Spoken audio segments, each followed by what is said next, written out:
In technical diving, we've got a couple of different configurations that we can have, and one, probably the most popular, is manifolded doubles. So 2 DIN valve cylinders connected with an isolation bar in the middle.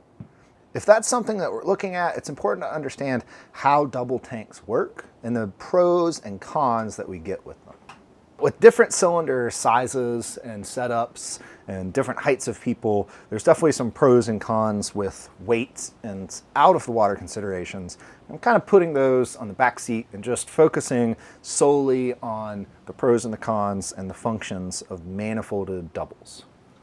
In technical diving, we don't have the ability to swim straight to the surface from depth. Maybe we're in a wreck or in a cave where we have an overhead, or maybe we're doing decompression diving where we have to come up slowly to prevent risk of decompression sickness.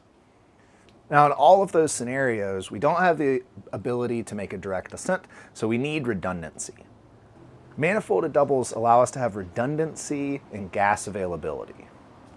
Because the tanks are connected, each regulator can access the gas that's available in both cylinders. So if we were to have a regulator failure, we can simply turn that cylinder off and continue to breathe the entire volume of gas that we have while we make that slow ascent or exit the cave environment. Now, if we were to have some kind of valve failure or burst disc or neck O-ring, then we can isolate the two using the isolation manifold and breathe off of them as if they were independent. So the big benefit of doubles is that we have access to all of our gas with each regulator. And we have the ability to isolate if we have a failure that compromises the system. Now that's the big pro, is that they're connected and we can access the gas. The con is kind of the same thing.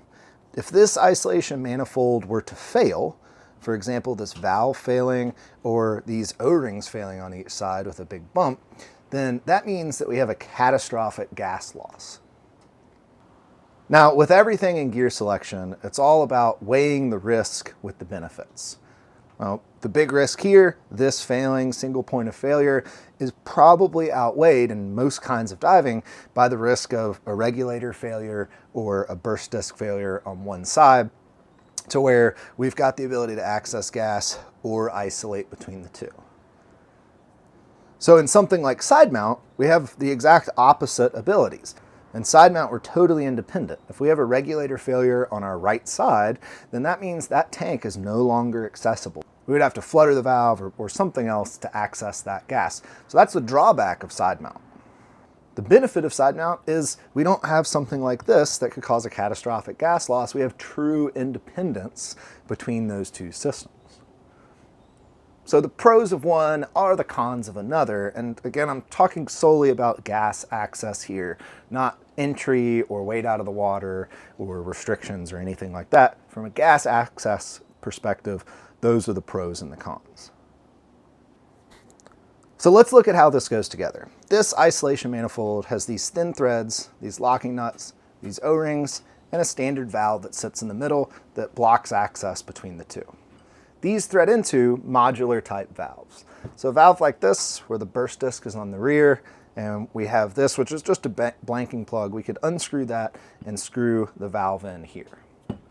A more standard type valve that has the burst disc on the side cannot accommodate an isolation manifold. We need to make sure that it's a modular valve that has the ability to accept an isolation manifold. And we need to make sure that we have one right-handed valve and one left-handed valve. Putting a set of doubles together takes a little bit of finesse. It's not difficult. You could definitely do it yourself. There's plenty of guides out there. But I would suggest getting your dive shop to do it, especially if they can include it with a new set of cylinders or a VIP or something like that. Earlier I mentioned these O-rings failing, or this valve failing and having a catastrophic gas loss. Now, while that's not common, the situations that I've seen where that did happen were usually surface and service problems. Now, general valve etiquette is that you hold the valve by the body.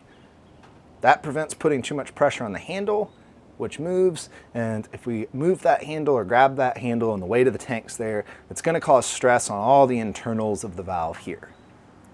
Similar etiquette applies with doubles. We don't want to grab the doubles by the center and pull up, because then the weight of the tanks is going to put stress on these small O-rings and these small threads. When we carry our doubles, we want to make sure that we're grabbing by the valve body. It's okay to grab the manifold as long as we're also grabbing the valve and we're putting uniform weight on those and lifting from the body and not from some kind of stress point.